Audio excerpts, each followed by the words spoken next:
The days were thronged with experience for White Fang. During the time that Kitch was tied by the stick, he ran about over all the camp, inquiring, investigating, learning. He quickly came to know much of the ways of the man-animals, but familiarity did not breed contempt. The more he came to know them, the more they vindicated their superiority, the more they displayed their mysterious powers, the greater loomed their godlikeness. To man has been given the grief, often, of seeing his gods overthrown and his altars crumbling, but to the wolf and the wild dog that have come in to crouch at man's feet, this grief has never come. Unlike man, whose gods are of the unseen and the overguessed, vapors and mists of fancy eluding the garmenture of reality, wandering wraiths of desired goodness and power, intangible outcroppings of self into the realm of spirit. Unlike man, the wolf and the wild dog that have come into the fire find their gods in the living flesh, solid to the touch, occupying earth space and requiring time for the accomplishment of their ends and their existence. No effort of faith is necessary to believe in such a God. No effort of will can possibly induce disbelief in such a God. There is no getting away from it. There it stands, on its two hind legs, club in hand, immensely potential, passionate and wrathful and loving, God and mystery and power all wrapped up and around by flesh that bleeds when it is torn and that is good to eat like any flesh. And so it was with White Fang. The man-animals were gods unmistakable and unescapable. As his mother, Kitch, had rendered her allegiance to them at the first cry of her name, so he was beginning to render his allegiance. He gave them the trail as a privilege indubitably theirs. When they walked, he got out of their way. When they called, he came. When they threatened, he cowered down. When they commanded him to go, he went away hurriedly. For behind any wish of theirs was power to enforce that wish, power that hurt, power that expressed itself in clouts and clubs, in flying stones and stinging lashes of whips. He belonged to them as all dogs belong to them. His actions were theirs to command. His body was theirs to maul, to stamp upon, to tolerate. Such was the lesson that was quickly borne in upon him. It came hard, going as it did, counter to much that was strong and dominant in his own nature, and, while he disliked it in the learning of it, unknown to himself he was learning to like it. It was a placing of his destiny in another's hands, a shifting of the responsibilities of existence. This in itself was compensation, for it is always easier to lean upon another than to stand alone. But it did not all happen in a day, this giving over of himself, body and soul, to the man-animals. He could not immediately forego his wild heritage and his memories of the wild. There were days when he crept to the edge of the forest and stood and listened to something calling him far and away. And always he returned, restless and uncomfortable, to whimper softly and wistfully at Kitch's side and to lick her face with eager, questioning tongue. White Fang learned rapidly the ways of the camp. He knew the injustice and greediness of the older dogs when meat or fish was thrown out to be eaten. He came to know that men were more just, children more cruel, and women more kindly and more likely to toss him a bit of meat or bone.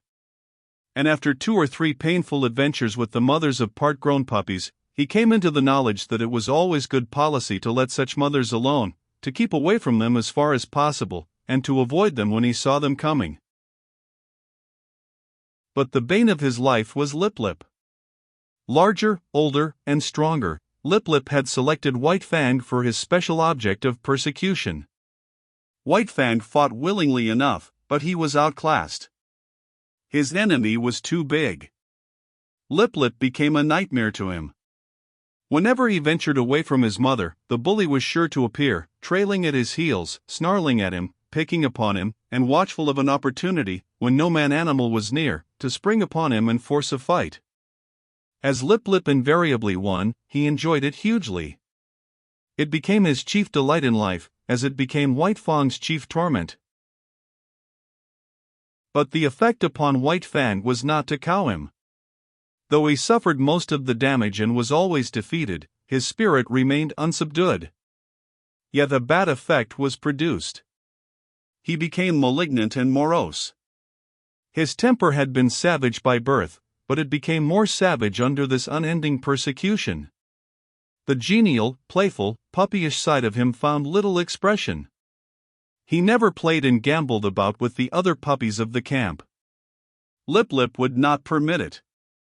The moment White Fang appeared near them, Lip Lip was upon him, bullying and hectoring him, or fighting with him until he had driven him away. The effect of all this was to rob White Fang of much of his puppyhood and to make him in his comportment older than his age. Denied the outlet, through play, of his energies, he recoiled upon himself and developed his mental processes. He became cunning, he had idle time in which to devote himself to thoughts of trickery. Prevented from obtaining his share of meat and fish when a general feed was given to the camp dogs, he became a clever thief. He had to forage for himself, and he foraged well, though he was ofttimes a plague to the squaws in consequence. He learned to sneak about camp, to be crafty, to know what was going on everywhere, to see and to hear everything and to reason accordingly, and successfully to devise ways and means of avoiding his implacable persecutor. It was early in the days of his persecution that he played his first really big crafty game and got there from his first taste of revenge. As Kitch, when with the wolves, had lured out to destruction dogs from the camps of men, so White Fang, in manner somewhat similar, lured Lip Lip into Kitch's avenging jaws. Retreating before Lip Lip, White Fang made an indirect flight that led in and out and around the various teepees of the camp. He was a good runner, swifter than any puppy of his size, and swifter than Lip Lip. But he did not run his best in this chase. He barely held his own, one leap ahead of his pursuer. Lip Lip, excited by the chase and by the persistent nearness of his victim, forgot caution and locality. When he remembered locality, it was too late. Dashing at top speed around a teepee, he ran full tilt into Kitch lying at the end of her stick. He gave one yelp of consternation, and then her punishing jaws closed upon him. She was tied, but he could not get away from her easily. She rolled him off his legs so that he could not run, while she repeatedly ripped and slashed him with her fangs. When at last he succeeded in rolling clear of her, he crawled to his feet, badly disheveled, hurt both in body and in spirit. His hair was standing out all over him in tufts where her teeth had mauled. He stood where he had arisen, opened his mouth, and broke out the long, heartbroken puppy wail. But even this he was not allowed to complete. In the middle of it, White Fang, rushing in, sank his teeth into Lip Lip's hind leg. There was no fight left in Lip Lip, and he ran away shamelessly, his victim hot on his heels and worrying him all the way back to his own teepee.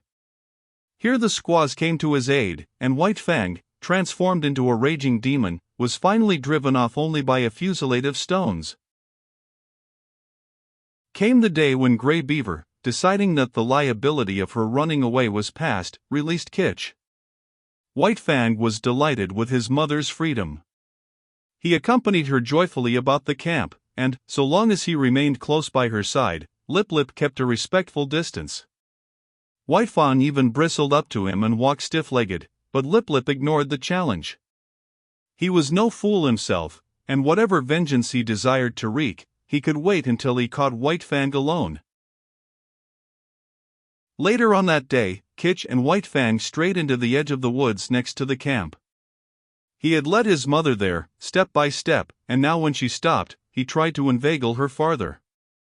The stream, the lair, and the quiet woods were calling to him, and he wanted her to come. He ran on a few steps, stopped, and looked back. She had not moved.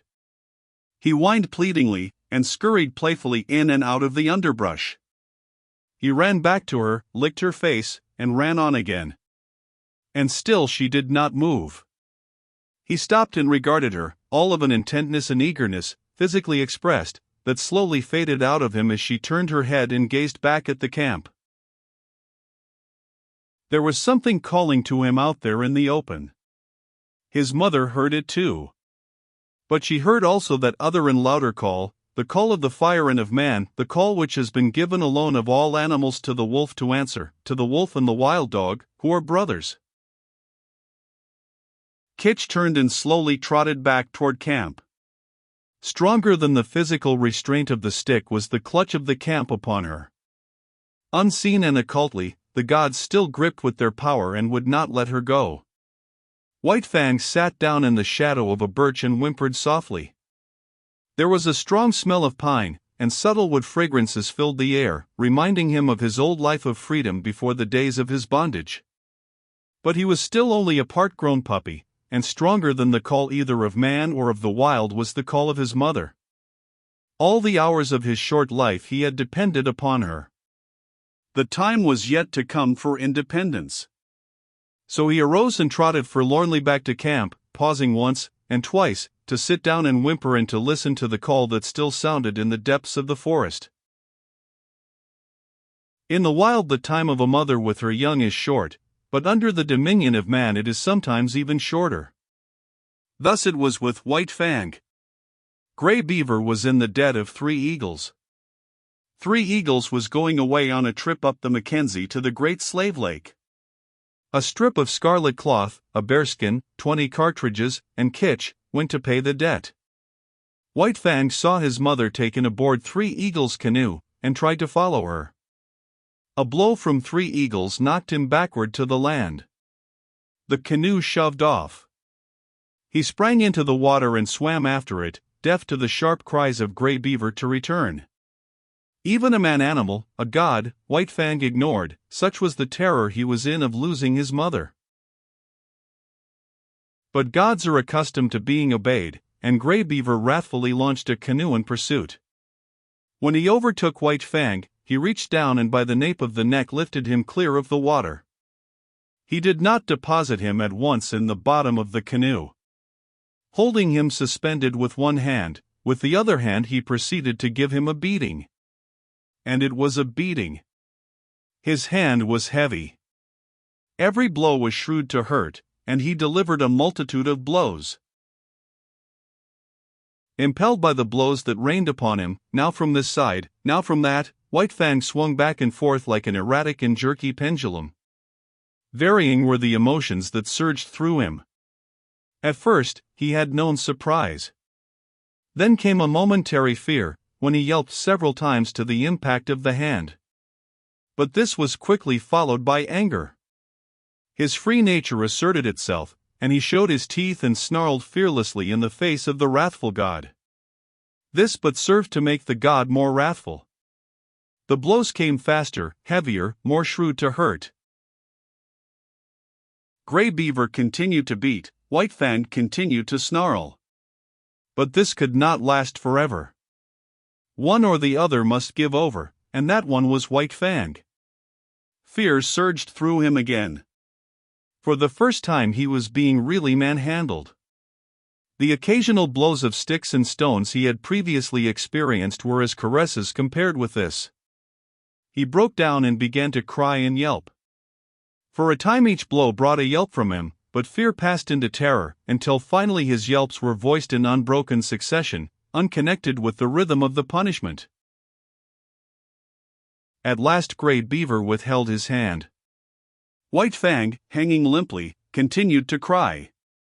This seemed to satisfy his master, who flung him down roughly in the bottom of the canoe. In the meantime the canoe had drifted down the stream. Gray Beaver picked up the paddle. White Fang was in his way. He spurned him savagely with his foot. In that moment White Fang's free nature flashed forth again, and he sank his teeth into the moccasined foot. The beating that had gone before was as nothing compared with the beating he now received. Gray Beaver's wrath was terrible, likewise was White Fang's fright.